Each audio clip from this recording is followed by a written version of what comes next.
Bonsoir à tous. Alors je ne m'attendais pas à ce qu'on est venu faire une surprise à Samir à témoigner.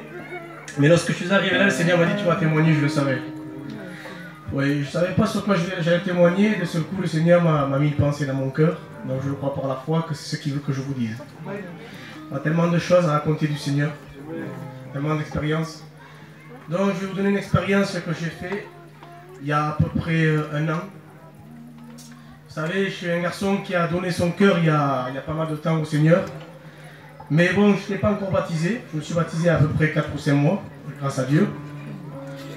Et lorsqu'il a dit les richesses qu'il nous donne le Seigneur, ça a touché mon cœur parce que c'est vrai qu'on cherche beaucoup de richesses dans ce monde et la plus grande richesse que j'ai pu trouver, c'est de m'approcher de Jésus.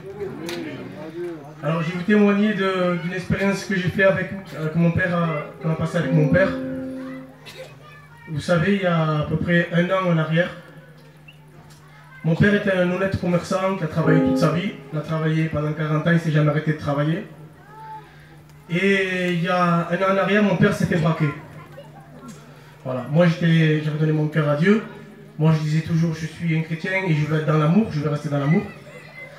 Et lorsque mon père s'est fait braquer, je suis passé par une souffrance dans mon cœur. Je ne comprenais pas comment, moi qui priais toujours pour mon père, comment il pouvait lui arriver quelque chose d'aussi grave. Parce que c'est quelque chose qui n'aurait plus jamais arrivé chez nous. Mon père c'est le Ramounette de Perpignan. Et c'est un homme qui est connu par tout le monde, qui est respecté par tout le monde. On ne s'attendait pas à cela. Ça a été un choc dans ma vie spirituelle. Et donc, mon père s'est fait braquer. Et donc, pour faire court, un mois après ou 2 mois après, mon père a fait une crise cardiaque due à ce braquage. Et il a 71 ans, mon père. Et lorsque je remercie le Seigneur parce qu'il m'a fait la grâce de pouvoir aller le chercher, parce que avant qu'il fasse cette crise cardiaque, mon père ne se sentait pas bien. Mes frères et sœurs l'appelaient pour aller à l'hôpital, ils ne voulaient pas y aller. Et moi, je suis toujours un petit peu en conflit avec mon père.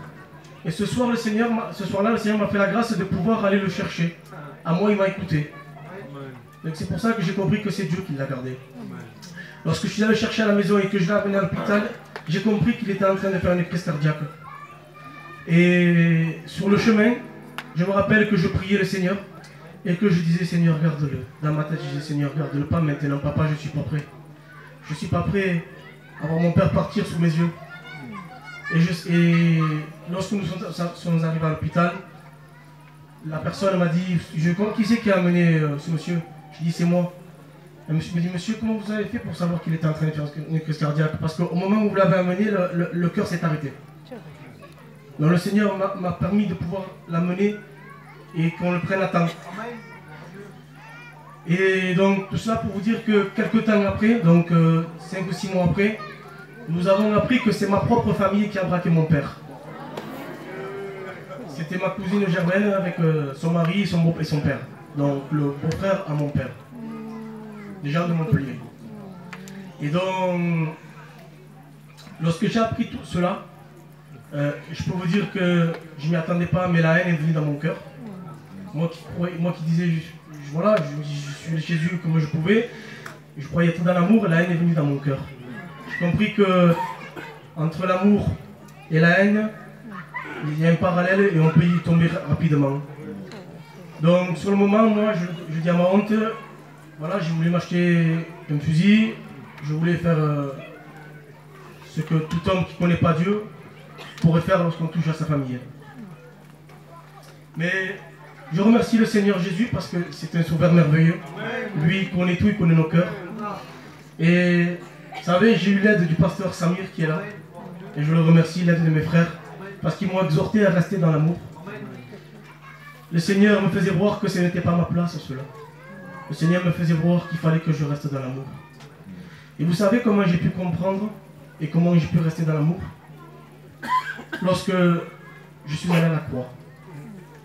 Lorsque je suis allé à la croix, parce que je me suis placé devant Dieu, avant de faire quelque chose, je me suis placé devant Dieu, je dis Seigneur, tu vois la haine que j'ai dans mon cœur, voilà ce que j'ai envie de faire. Je peux vous dire que le Seigneur, à travers la croix, il a touché mon cœur. J'ai pu ressentir l'amour que Jésus a eu à la croix pour moi. j'ai pu ressentir son pardon, le pardon qu'il a eu pour moi. Et je peux vous dire que cela m'a permis de pouvoir leur pardonner. Au jour d'aujourd'hui, moi qui étais un garçon qui dans le monde, je le dis à ma honte, parce que voilà, je n'étais rien, mais pour un regard, je me battais, pour une simple parole, j'étais capable de faire n'importe quoi. Et là, on a touché à mon père, on lui a fait du mal, on a fait du mal à ma mère, à ma petite soeur. Et là, je les pardonne, mais je ne peux pas vous expliquer comment. Je ne peux pas moi vous l'expliquer comment. Je ne peux pas vous expliquer comment j'ai pu pardonner ces gens-là. Mais c'est Dieu qui l'a fait dans mon cœur. Vous savez, la seule chose que je veux vous dire, si vous n'arrivez pas à pardonner, comprenez l'amour que Jésus a eu à la croix pour vous. Jésus vous a pardonné, il n'a pas regardé lui. Lorsqu'il est venu se sacrifier à la croix, lui qui était parfait, lui n'a pas regardé. Il l'a fait pour toi. Donc si lui t'a pardonné, toi apprends à pardonner aussi. C'est pas facile, mais place-toi devant Jésus. Enracine-toi dans l'amour que Jésus a eu à la croix pour toi. Et tu verras que tu apprendras à pardonner. Que Dieu vous bénisse. Amen.